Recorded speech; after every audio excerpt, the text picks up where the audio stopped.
Bienvenido, qué alegría poder saludarte una vez más en este nuevo capítulo de Biblia Fácil. Yo estoy aquí con Biblia en mano y me alegra de que tú puedas estar allí del otro lado juntos para poder estudiar la Biblia. Estudiar la Biblia realmente es el mejor tiempo que nosotros podemos invertir en la vida. Es a través de ella que nuestras preguntas son respondidas, pero sobre todo aquí encontramos el plan de salvación que Dios tiene para nuestra vida. Un grande abrazo para ti. Bienvenido, no sé de qué país estás viendo este programa, pero siéntete abrazado y vamos juntos aquí a comprender estas maravillosas enseñanzas extraídas en la palabra de Dios. Y como siempre, antes de poder estudiar el tema de hoy, vamos a pedir que Dios pueda colocar la dulzura de su palabra en nuestro corazón. Y para ello hacemos una oración. Querido Dios, gracias por darnos esta linda oportunidad de abrir tu palabra. Nuestro corazón está dispuesto para poder escuchar tu voz y descubrir un tema súper importante hoy. Danos tu bendición, abrázanos con tus promesas en el nombre de Jesús. Amén. Antes de poder pasar al tema de hoy, yo tengo para ti un regalo, ¿sí? Se trata de un curso bíblico, Verdades para el tiempo del fin. A través de este curso bíblico tú vas a descubrir grandes temas sobre cómo nosotros podemos relacionarnos mejor con Dios. Por eso tú puedes ingresar a nuestro sitio web, nuestra página web estudielabiblia.com y allí decidir cómo estudiar este curso bíblico. Puedes estudiar por WhatsApp, solicitarlo en físico o también solicitarlo en formato digital. Muy bien, entonces estamos listos para el tema de hoy y hoy vamos a hablar sobre ángeles y demonios. ¿Cuánto misterio envuelven realmente los ángeles? ¿Y qué dice la Biblia en cuanto a ángeles y demonios? ¿Dios creó los ángeles? ¿Cómo surgieron los demonios? ¿De dónde vinieron a existir los demonios? Bueno, esas preguntas vamos a responder en este programa. Sobre todo, ¿cuál es la obra que ellos hacen en este tiempo? Hoy es un programa imperdible y aquí tenemos una pregunta muy interesante que nos envía Romina. Mi nombre es Romina. Desde siempre me intrigó el tema de los ángeles. Si existen los ángeles de la guarda, por ende existen ángeles del mal que operan para el diablo. ¿Cómo se produce esa lucha entre ellos por el ser humano? Si los demonios destruyen, se puede entender que los crímenes, adicciones o hasta enfermedades físicas son una especie de posesión de los demonios sobre la vida de las personas. Por otro lado, una de las grandes curiosidades que tengo es aquella situación que se produjo cuando Jesús echó sobre los cerdos a los 2000 demonios que atormentaban al endemoniado de Gadara. ¿Por qué los demonios pidieron ser echados en el abismo? ¿Existe un espacio físico que sirve de morada de los ángeles del diablo? Los ángeles son seres de luz creados por Dios. Solo que una parte de los ángeles se unió a una grande rebelión que ocurrió en el cielo. Uno de los ángeles creados por Dios, que tenía una posición muy importante, se rebeló contra Dios. Y es por eso que ellos, al convertirse en enemigos de Dios, hoy están aquí actuando, también siendo nuestros enemigos para separarnos de Dios y para que nosotros podamos hundirnos también bajo su dominio. Hoy vamos a hablar sobre este tema importante. Y para ello, aquí yo coloqué una expresión interesante. La parte de los ángeles lideradas por Satanás se rebeló en el cielo y actúa en el planeta como el peor enemigo en el contexto de una guerra cósmica entre el bien y el mal. Todos nosotros estamos viviendo en un grande conflicto. Y aquí en esta lucha los ángeles tienen una parte importante. ¿De qué manera ellos intervienen? Primero comencemos definiendo qué significa ángel. Para ello hay dos palabras. La primera es en hebreo y la otra es en griego o latín. En hebreo, malak significa mensajero y la palabra ángelos, que significa también mensajero, mensajero de Dios. Hay muchos libros y muchas películas que hablan acerca de quiénes son los ángeles.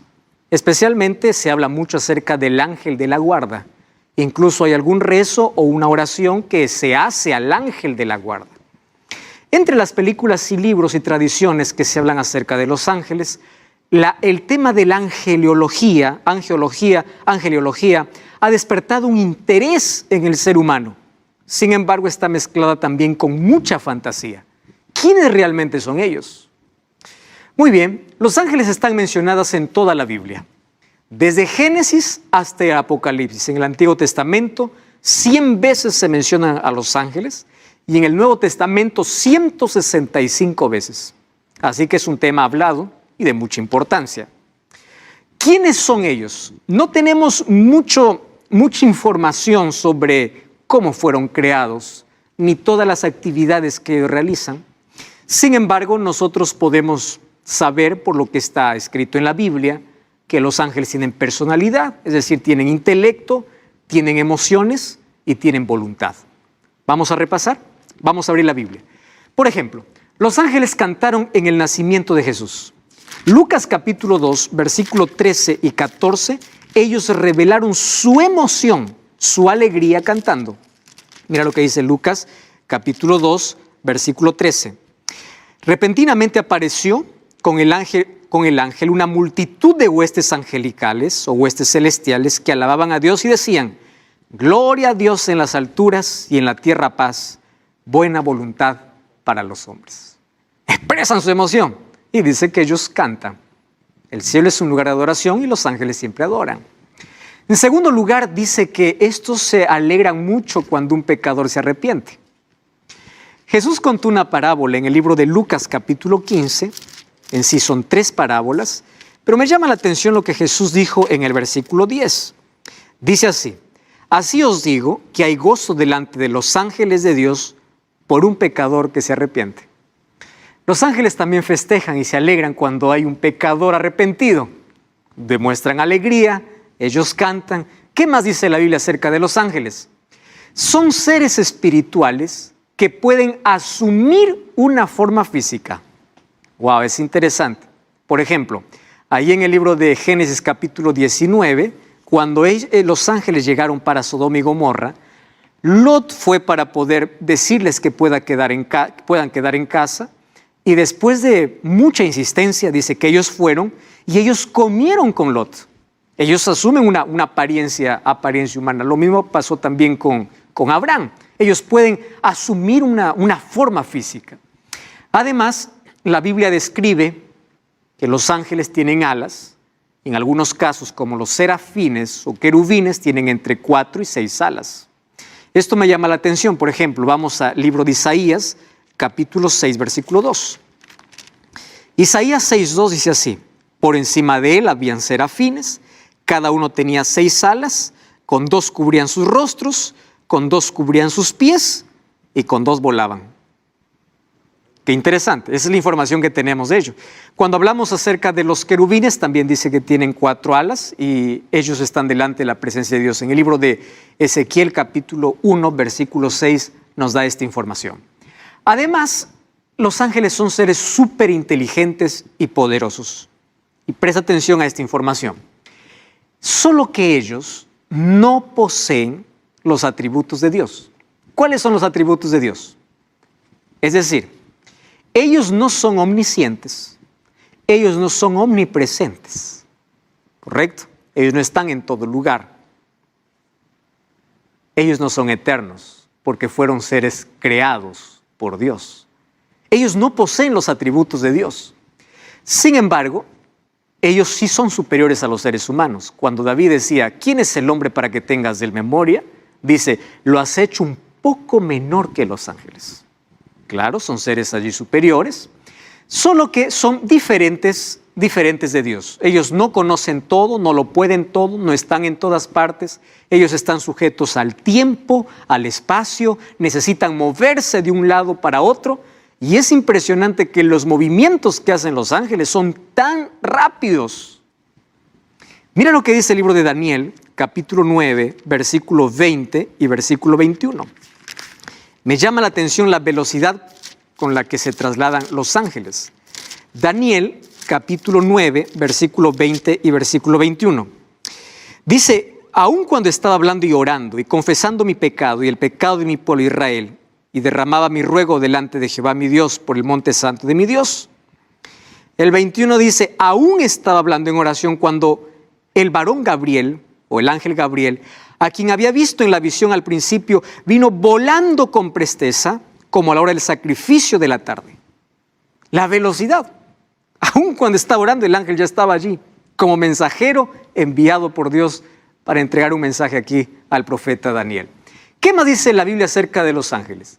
Los ángeles, como son criaturas, o mejor, seres creados por Dios, ellos no reciben adoración. ¡Wow! ¡Qué importante! Superiores al ser humano, pero ellos no reciben ni veneración, préstame atención, ni adoración. Ni siquiera permite que un ser humano se arrodille. El libro de Apocalipsis capítulo 19, versículo 10, nos hace esta declaración. Dice así, yo me postré a sus pies para adorarle y él me dijo, mira, no lo hagas. Yo soy consiervo tuyo y de tus hermanos que retienen el testimonio de Jesús. Adora a Dios. Ellos no reciben adoración. Ellos son seres creados.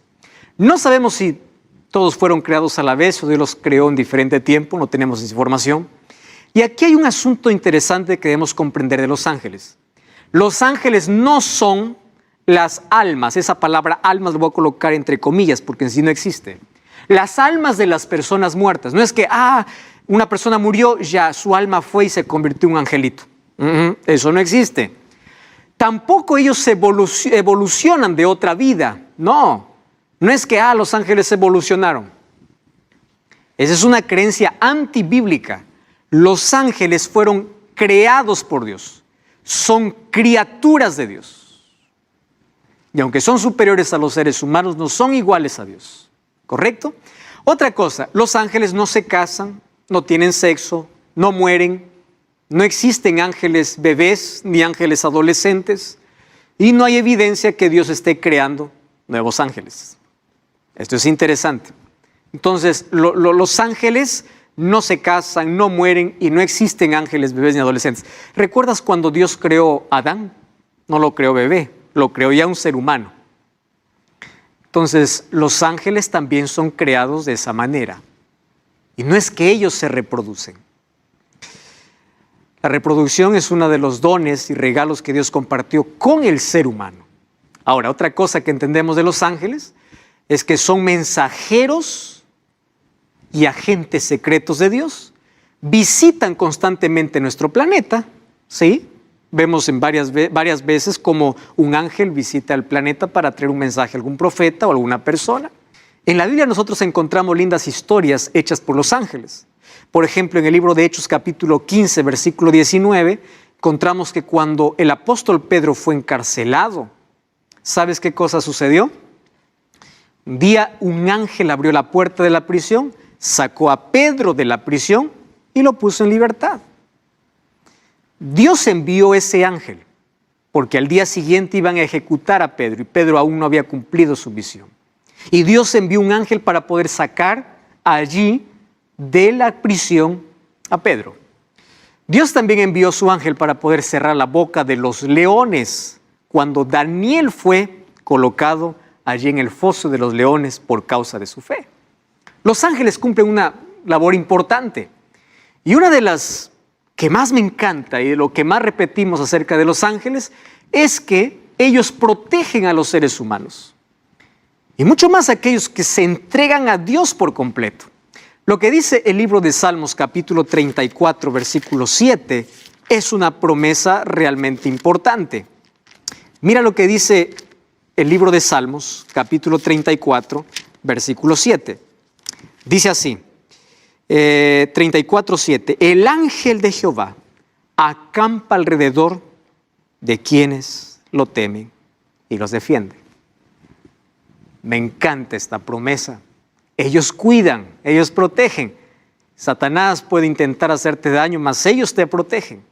Cuando hay algunos que dicen, pastor, la maldad existe, me han hecho maldad, y hay personas que quieren mi mal y me están dando esto y lo otro, solo le digo, colócate en las manos de Dios. Dios protege. Satanás no puede tocar tu vida a menos que Dios lo permita. Y cuando Dios lo permite, no es para destruirte, es a veces para pulir nuestro carácter. Muy bien, ellos forman parte de la comitiva divina en ocasiones especiales. ¿Tú sabías que los ángeles estuvieron presentes cuando Dios entregó la ley a Moisés? Fíjate lo que dice el libro de Hechos capítulo 7, versículo 53. Hechos capítulo 7, versículo 53. Dice así: vosotros que recibisteis la ley por disposición de ángeles y no lo guardasteis. Cuando Dios entregó la ley a Moisés, también estaban allí los ángeles. Y nosotros allí vemos que también acompañarán a Jesús en su segunda venida. El libro de Mateo capítulo 24, al hablar acerca de la venida de Jesús, dice que será gloriosa. Y el versículo 31 dice así: cuando el Hijo del Hombre venga en su gloria y todos los santos ángeles con él, entonces se sentará en su trono de gloria. ¿Para qué vendrán los ángeles? Los ángeles vendrán para reunir a las familias, aquellas que están distantes, porque en familias podremos subir al cielo. La segunda venida de Jesús será gloriosa y será acompañada por todos los ángeles. La Biblia dice que ellos son millares, son millones. La Biblia no menciona un número de ángeles. Mira, el libro de Hebreos capítulo 12, versículo 22 nos da esa información muy clara. Hebreos capítulo 12, versículo 22. Allí dice que son millares y millares. Hebreos 12, 22. Dice, siendo que os habéis acercado al monte de Sión, a la ciudad del Dios vivo, Jerusalén, la celestial, a la compañía de millares de ángeles. Y cuando nosotros vamos a Apocalipsis capítulo 5, versículo 11, dice así: miré y oí la voz de muchos ángeles alrededor del trono y de los seres vivientes y de los ancianos, y su número era millones de millones. ¡Wow! Impresionante, millares y millones. La Biblia también dice que los ángeles tienen nombre. La Biblia, por ejemplo, conocemos el anuncio del ángel Gabriel a María. Gabriel también se apareció a Daniel para poder explicar la misión o la visión que él no entendía. Los ángeles tienen nombres, tienen sentimientos, también expresan sus emociones, son superiores a los seres humanos, pero inferiores que Dios. Además, dice así: una de las más grandes misiones de los ángeles fue asistir a Jesús en su ministerio a favor de la humanidad. Ellos siempre acompañaron a Jesús. Por ejemplo, los ángeles anunciaron el nacimiento de Jesús. ¿Quién anunció a María que ella iba a ser la madre del Salvador? Un ángel. Allí en el libro de Lucas 2, 13 y 14 dice: el ángel se le apareció. Aconsejaron a José y María para que huyeran a Egipto porque Herodes les estaba persiguiendo. Un ángel fue, dice Mateo 2, 13 al 15, y allí en sueños se le apareció a José. Y le dijo: es hora de que vayas a Egipto. Y José, escuchando la voz del ángel, se levantó, tomó a María y a Jesús y huyeron para Egipto. Fue por la voz de un ángel. Además, acompañaron a Jesús después de la tentación en el desierto. Mira cómo los ángeles acompañaron a Jesús en todo momento. En el libro de Mateo capítulo 4, versículo 11, dice así: y el diablo le dejó, y he aquí vinieron ángeles y le servían. Después de la tentación, ¿quiénes aparecieron? Los ángeles de Dios para poder servir. Acompañaron en su muerte, en su resurrección, también estuvieron allí los ángeles. Escoltaron a Jesús cuando ascendió al cielo y ellos formarán parte de su comitiva cuando regresen a esta tierra. Me encanta aquel momento que describe Salmos capítulo 24, cuando Jesús ingresó al cielo. Mira, el capítulo 24 habla acerca del Rey de Gloria, del momento cuando Jesús entró después de la victoria. Y allí dice que se escuchaban voces, el versículo 7, alzad vuestras puertas, o alzado puertas vuestras cabezas, alzad vosotras puertas eternas de entrar el Rey de Gloria. ¿Quién es el Rey de Gloria?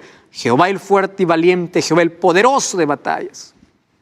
Gran coro de ángeles allí, una vez más recibieron a Jesús después de la victoria. Y ellos finalmente acompañarán cuando Jesús venga por segunda vez. La pregunta es, ¿cómo surgieron los ángeles del mal? Y aquí entramos a un tema realmente impresionante. Porque Dios no creó seres malos. Dios no creó criaturas imperfectas. ¿Y sabes qué cosa es lo misterioso de todo? Es que los demonios son mencionados como 100 veces en la Biblia Pero ¿quién fue el primer demonio? Fue un ángel perfecto, un ángel creado por Dios.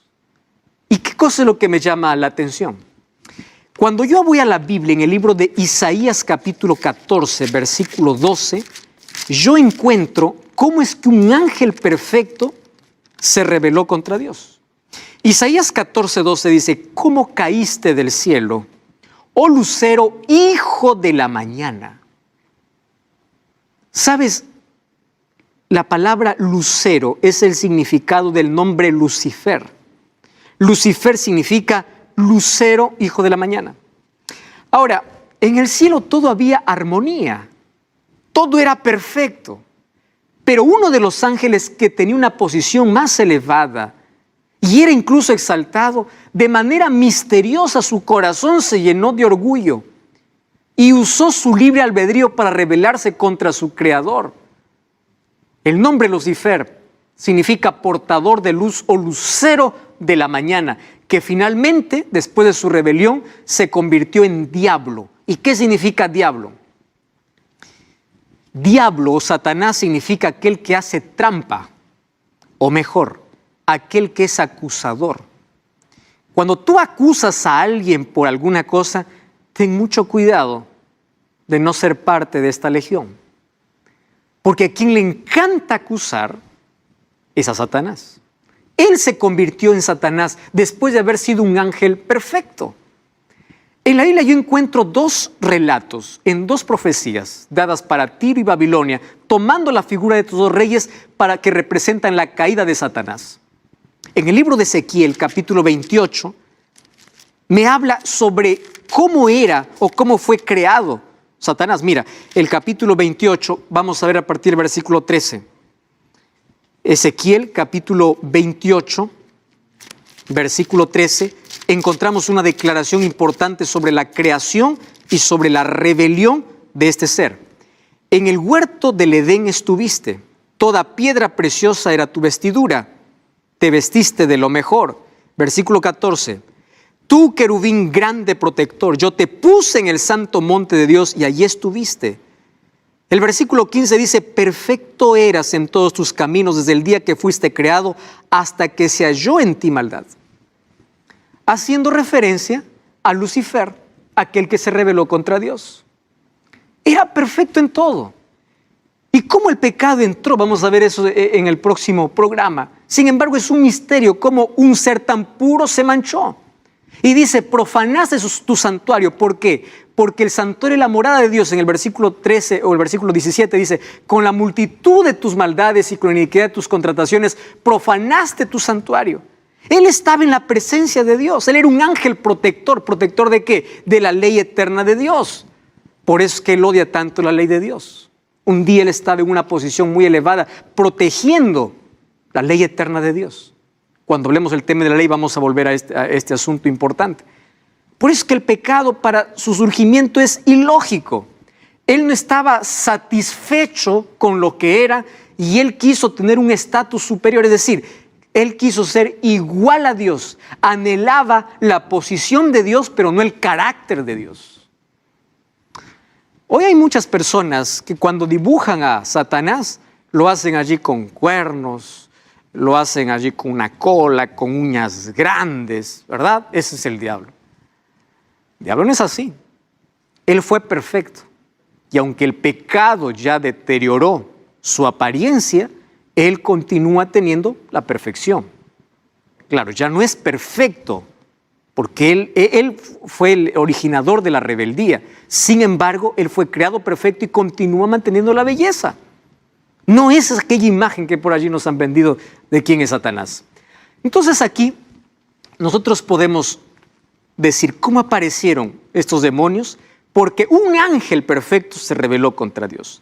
Ahora fíjate, un ser creado no puede ser igual al creador. Y aunque Dios le dio las oportunidades para que cambie y reasuma su lugar, él no quiso. Que Dios nunca actúa, nunca hace un juicio de una manera repentina. Él da oportunidades. Y él desperdició todas las oportunidades. Por eso hace que las personas hoy puedan desperdiciar todas las oportunidades que Dios les da. Él decidió enfrentar a Dios, reunió a muchos simpatizantes, él colocó el espíritu de descontento, fue como una semilla que fue allí abriéndose entre todos los ángeles y declaró una guerra contra Dios. Y allí en el libro de Apocalipsis capítulo 12, versículo 7 hasta el versículo 9, encontramos cómo fue esta guerra en el cielo. Mira, Apocalipsis 12, 7. Dice así: después hubo una batalla en el cielo. Miguel, aquí tomando Jesús el título de general, el título de alguien que pelea. Y dice, y sus ángeles luchaban contra el dragón y sus ángeles. El dragón aquí representa a Satanás. Y no se hallaron ya para ellos lugar en el cielo. Fue lanzado el dragón, la serpiente antigua que se llama Diablo y Satanás, el cual engaña al mundo entero. Fue arrojado a la tierra y sus ángeles fueron arrojados con él. ¿Qué ángeles? Aquellas criaturas de Dios que también ahora formaron parte de esta rebelión. Y es por eso que hoy vemos tantas manifestaciones diabólicas, es que hoy vemos tanta mentira, porque hay miles de demonios también, que por causa de la rebelión fueron arrojados juntos con el iniciador de la rebelión, que es Satanás. Solo que esa rebelión fue trasladada a la tierra. Y nosotros sabemos cómo Satanás, él usa mucho algunas cosas desde el jardín del Edén para poder engañar a todo el mundo. Así como engañó seres perfectos en el cielo, hoy continúa engañando a seres humanos en la tierra. Y lo hace a través de la seducción, lo hace a través de la apariencia bonita. Él se disfrazó en la serpiente porque la serpiente no era el animal que hoy conocemos, era el animal más hermoso de la creación. Sedujo para poder llevar a la desobediencia contra Dios. Así como sedujo en el cielo a los ángeles, hoy seduce al ser humano para que tú te sigas rebelando contra Dios. ¿Tú quieres saber cuál es la obra que hacen ahora los demonios aquí en la tierra? Entonces no cambies el canal. Vamos a una breve pausa y ya regresamos. Esto es Biblia Fácil. Y estamos de regreso. Esto es Biblia Fácil. Hoy estamos aprendiendo acerca de un grande misterio para muchos. La verdad acerca de los ángeles y demonios. Ya vimos cómo Satanás se rebeló en el cielo. Él fue un ángel creado por Dios. Arrastró a gran parte de los ángeles y los trasladó también aquí a la tierra por su rebelión. Pero también tentó a Adán y Eva al saber de que Dios había creado a nuevas criaturas hechos a imagen y semejanza de Dios. Él también vino para arruinar la felicidad de ellos. Y Satanás no ha cambiado de estrategia. Él continúa seduciendo nuestros sentidos. Eva vio del fruto. Continúa colocando duda en el corazón y ofreciendo lo que nunca puede dar. Le dijo a Eva, seréis como dioses. Y miren la ruina en la cual todo el mundo cayó. Así también el pecado se trasladó aquí en la tierra. Entonces, el apóstol Pablo, en el libro de Efesios, capítulo 6, versículo 10 en adelante, dice que nosotros aquí estamos viviendo en una guerra espiritual. Y en una guerra, aquel que está desarmado, aquel que no tiene protección, muere fácilmente. ¿Y qué significa muerte en esta guerra espiritual? Formar parte de Satanás, del ejército de Satanás. El hecho que formes parte del ejército de Satanás ya estás condenado a la muerte. Porque él no tiene nada que ofrecer. Placer momentáneo, diversión momentánea, eso es todo lo que ofrece. Pero nunca paz, nunca esperanza, nunca eternidad, nunca vida. Ahora, todos estamos en una guerra. Y él dice así, hermanos, vestíos de la armadura de Dios, porque Dios nos ha provisto de una armadura en esta batalla. Y me gusta lo que dice el libro de Efesios capítulo 6, versículo 10 en adelante. Y allí dice, vestidos de la armadura de Dios para que podáis estar firmes contra las hechanzas del diablo, porque no tenemos lucha contra sangre y carne, sino contra principados, potestades, gobernadores de las tinieblas de este siglo, huestes espirituales de maldad en las regiones celestes. Si tú te das cuenta, aquí lo que está haciendo Pablo es mencionar una jerarquía diabólica o una organización diabólica por una razón. Recuerda que los ángeles no son seres omnipresentes. Entonces el diablo no puede estar en toda parte. Él está en toda parte a través de sus demonios, pero él mismo no puede estar en todas las partes porque él no es omnipresente. Ese es un atributo que le pertenece solo a Dios. Entonces Satanás está bien organizado Y aquí, según el apóstol Pablo, la organización diabólica consta en lo siguiente. ¿Quiénes están allí? En primer lugar, los principados, los que gobiernan todo. Luego siguen las potestades. Luego siguen los gobernadores de tinieblas. Luego las huestes espirituales en todas las regiones. Está bien organizado para causar daño y maldad en todo el mundo. Entonces el apóstol Pablo dice, para ello tienes que vestirte de la armadura de Dios, tomar el yelmo de la salvación. Tú puedes leer Romanos o Efesios capítulo 6 del 10 en adelante, el escudo de la fe, la espada de la palabra, los zapatos del evangelio. Tienes que tomar la coraza de justicia y tienes que orar en todo tiempo. No hay otra manera de poder resistir estas fuerzas demoníacas en este planeta. Eso es la manera como tenemos que enfrentarle. El apóstol Pedro ya nos decía, sed sobrios y velad, porque vuestro adversario el diablo viene como león rugiente buscando alrededor a quien devorar. Él no es nuestro amigo, es nuestro peor enemigo. Satanás solamente busca gente para devorar.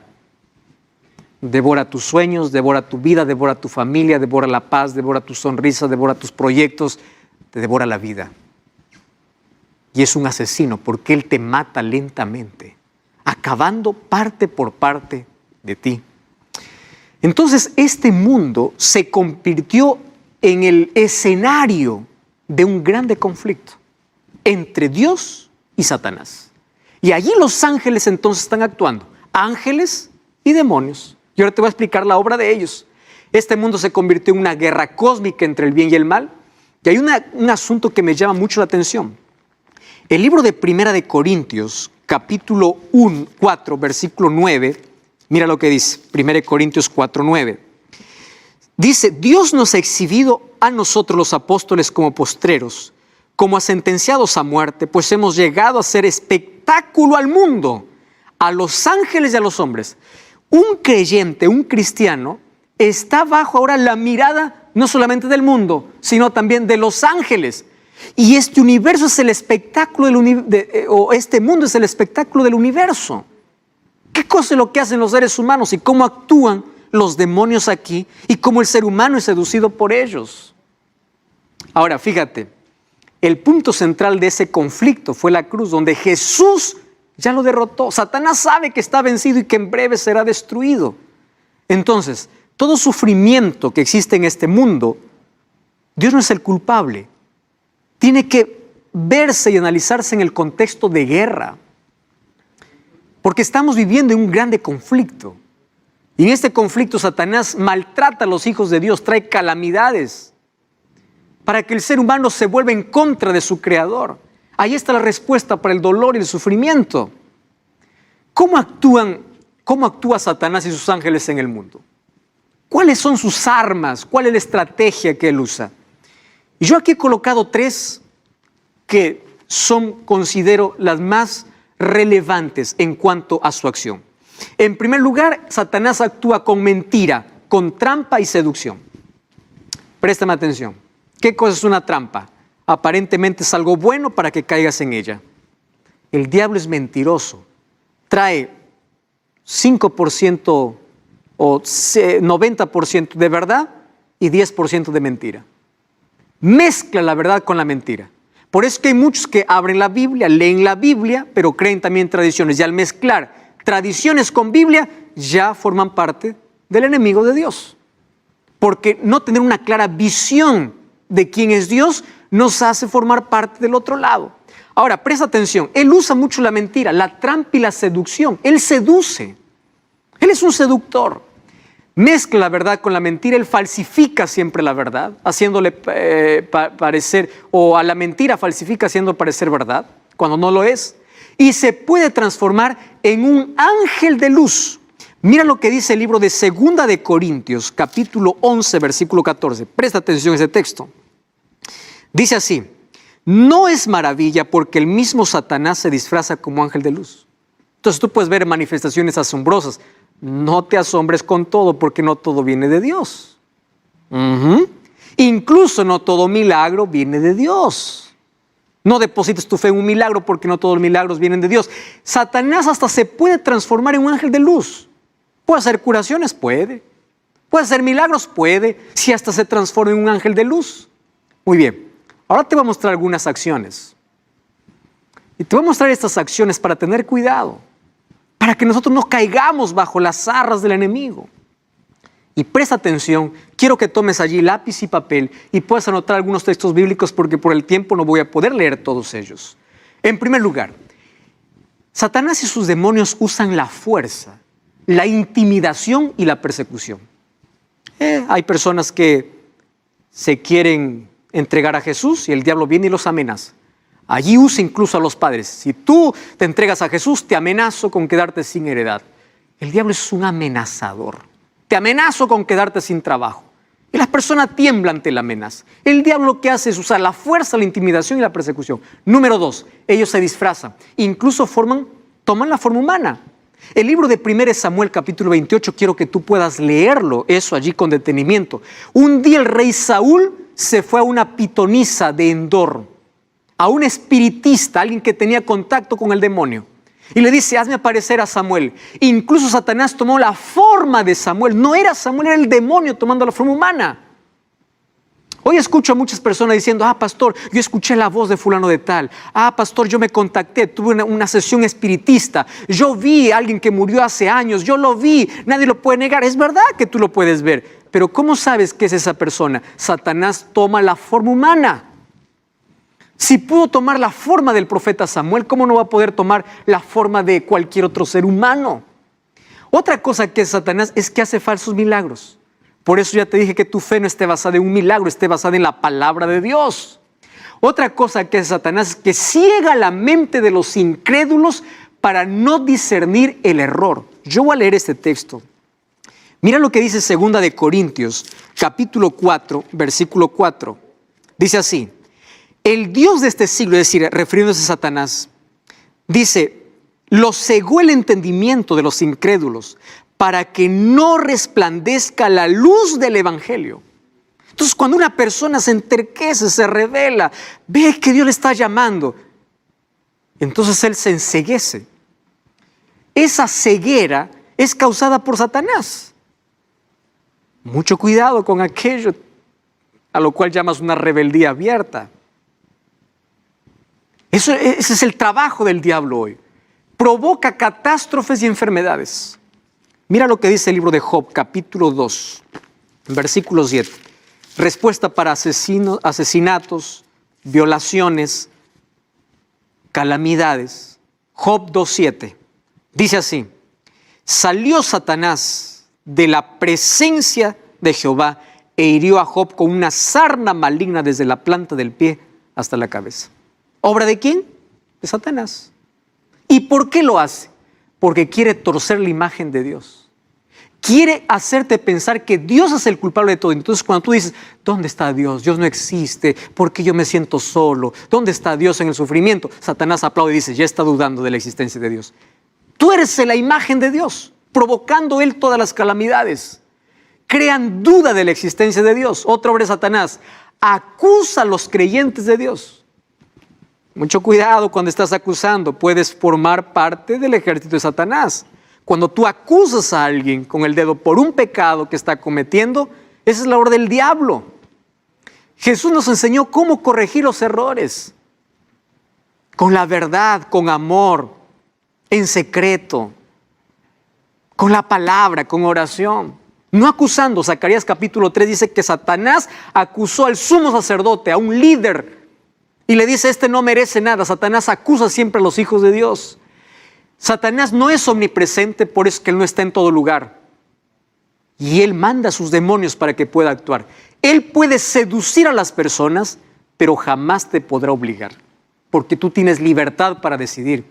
Satanás, cuando toma posesión del ser humano, realmente lo esclaviza, lo amarra ante el cigarrillo, ante la droga, ante la pornografía, ante aquellas cosas que le ofrece. Cuando caes en su trampa, te amarra, te esclaviza. Eso es lo que hoy se llama una adicción. Pero en el poder de Dios todo es posible salir, porque Dios tiene mayor poder. Cuando toma posesión de la mente y el cuerpo de quienes le permiten, Satanás puede tomar una posesión y hay muchas personas que tienen posesión demoníaca. ¿Y cómo se distingue una posesión demoníaca? Una persona que es poseída por Satanás tiene una fuerza sobrenatural. La voz que habla no es su voz, es la voz de alguien que está tomando posesión. Puede levantar cosas y objetos con una fuerza sobrenatural. Y en fin, eso es una posesión demoníaca. Recordemos que Jesús, cuando estuvo en esta tierra, a varios los libró del demonio. En el libro de Marcos capítulo 5 habla de un endemoniado gadareno que vivía allá en el cementerio. Pero Dios tiene mayor poder. El diablo, cuando nosotros entramos a su terreno, es darle la victoria. Hay unas personas que dicen, bueno, yo voy a entrar en ese terreno peligroso, pero no me voy a dejar vencer. No entres en terreno de Satanás. No entres. Cuando la Biblia dice no, es no. No te acerques al árbol porque allí Satanás te va a tentar y vas a caer. No juegues con el peligro. Satanás y sus demonios impiden que una persona se entregue a Jesús. Incluso usa personas para desanimarte. Eso es lo que ocurre hoy. Satanás tiene trabajo de ofrecer diversión o llenar de actividades para que los seres humanos se separen de Dios. El diablo incluso puede estar contento de que tú vayas a una iglesia, que tú seas un religioso por fuera, pero por dentro no tengas un relacionamiento con Dios. A algunos les llena de diversión para que no conozcan de Dios, y a otros les llevan de tanto trabajo para que descuiden la oración y el estudio de la Biblia. Satanás usa todo esto. Además usa como arma el desánimo y la duda. Estás desanimado, estás con dudas en el corazón. Son semillas que Satanás coloca. Sin embargo, ellos tienen un punto débil. Ellos no soportan ver a un cristiano de rodillas. Ellos tiemblan. El ejército de Satanás tiembla cuando ve una persona de rodillas delante de la presencia de Dios. No delante de una imagen, no delante de un santo, no delante de un hombre, delante de Dios. ¿Estás entendiendo? Satanás no tiene todo el poder a menos que nosotros lo podamos ceder. ¿Qué debemos hacer? Primero, tienes que saber que Satanás conoce tus debilidades y él va directo al punto donde eres vulnerable. Si tú ya caíste una vez, pierdes fuerza para ceder la próxima vez. Por eso, no cedas. Toda adicción, todo problema comienza con una mentira, una sola vez. ¿Escuchaste esa mentira diabólica? Una sola vez. Un poquito, solo un poquito. Así se comienza. Una sola vez. Y eso estás dando lugar para que Satanás te pueda esclavizar. Por eso no cedas. Y si ya cediste, Dios te puede libertar. Aférrate a Cristo. Número 2, reconoce que Él es más fuerte que tú, pero nunca es más fuerte que Dios. Por eso confía más en Dios. Intentarás separarte de Dios para vencerte. Por eso no te separes de Dios. No te apartes de Dios por cualquier cosa. Separa las cosas que te separan de Dios. Pero aférrate a Cristo. Tu vida, cuando esté en las manos de Dios, Él no puede hacer nada. Enfrenta al enemigo y Él huirá. El libro de Santiago 4:7 dice, resistid. ¿Mas cómo se resiste? Aferrándose a Cristo. No des oportunidad al diablo y mantente firme en la tentación y va a pasar. Otra cosa, usa la Biblia y la oración. Sigue el ejemplo de Jesús. ¿Cómo es que Jesús venció a Satanás en el desierto? Escrito está, porque la palabra